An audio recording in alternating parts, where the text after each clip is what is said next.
Сәлеметсіздер ме? 7-ші сабаққа қош келдіңіздер.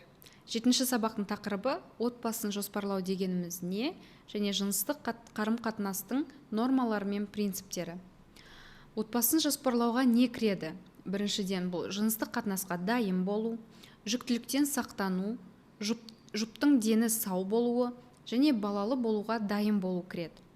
Жыныстық қарым-қатынас басталмас бұрын мына сұрақтарға жауап беруіңіз маңызды.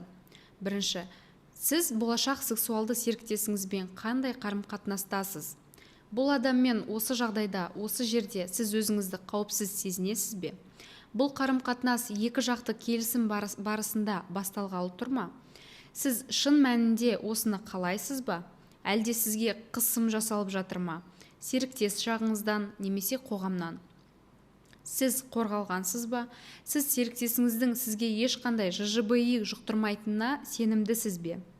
Осы сұрақтарға бірінші жауап беріп көріңіз. Содан кейін жыныстық қатынасқа дайынсыз ба, өзіңіз түсінетін боласыз. Жыныстық қатынас басқа адаммен арадағы жақындықтың ең жоғары деңгейдегі сезімін білдіреді. Сондықтан оның басты кепілі қозу емес, бір-біріне сенім арту. Жыныстық қатынас кәмелет жасқа жеткен ересек адамдар арасында ортақ белсенді келісім арқылы менталды, саналы түрде орындалуы қажет. Белсенді келісім принципі дегеніміз не? Жұптар жыныстық қатынасқа өз еріктерімен және өз қалауымен түседі. Бұл қалауын нақты сездіреді. Сондай-ақ, кез келген жұптың бірі жыныстық қатынас немесе басқа байланыс кезінде сексті жалғастырудан бас тартуға құқылы. Ондай жағдайда екіншісі өз әрекетін дереу тоқтатуы қажет. Бұл оның бір-бірін құрметтейтінін білдіреді. Мына принциптерді үнемі ұстану қажет. Бірінші, қатынасқа түсетін адамдардың жасы, келісу және кәмелеттік жасқа жетуі қажет. Жыныстық қатынас кезіндегі жағдай бұл алкогольді немесе есірткінің әсерінен болмауы қажет. Қатты ашуланбау керек. Жұптардың жыныстық қатынасқа толық келіскеніне көз жеткізуіңіз қажет. Адамдардың бір-біріне қатысты тең позиция ұстануы, яғни оқушы, студент немесе қаржылық тәуелді болған жағдай болмауы керек.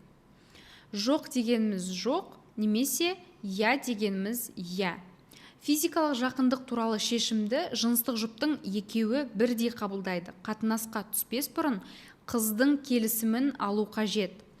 Ол тіпті сенің қалауыңды ояту үшін арнайы киінген сияқты болып көрінгенмен, сенімен жыныстық қатынасқа түсу үшін әдейі флирт жасап тұрғандай болса да, физикалық жақындық өзара келісіммен, сөзбен айтылып жеткізілуі қажет. Күлімдеу, жымию, бас изеу немесе ынтызар көзқарас таныту бұл келісіп бергенге жатпайды. Адамдардың тәрбиесі мен мінез құлқы әртүрлі. Сол себепті келісім міндетті түрде сөзбен айтылуы керек.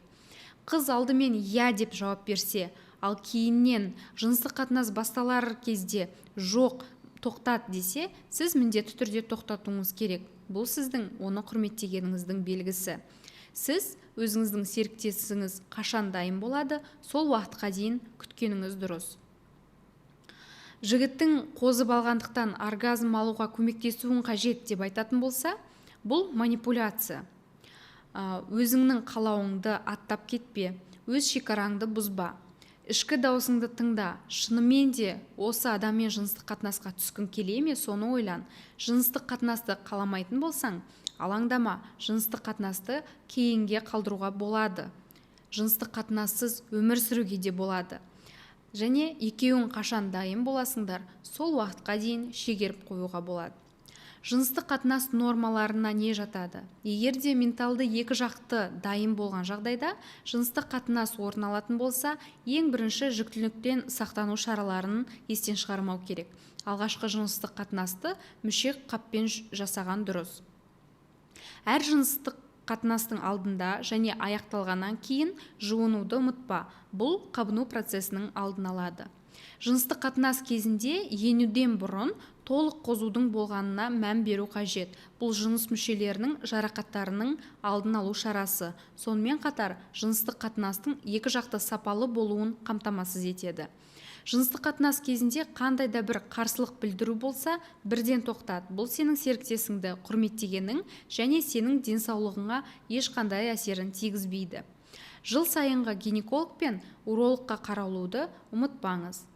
Бұл 7-ші сабақтың аяғы. Назарларыңызға рахмет.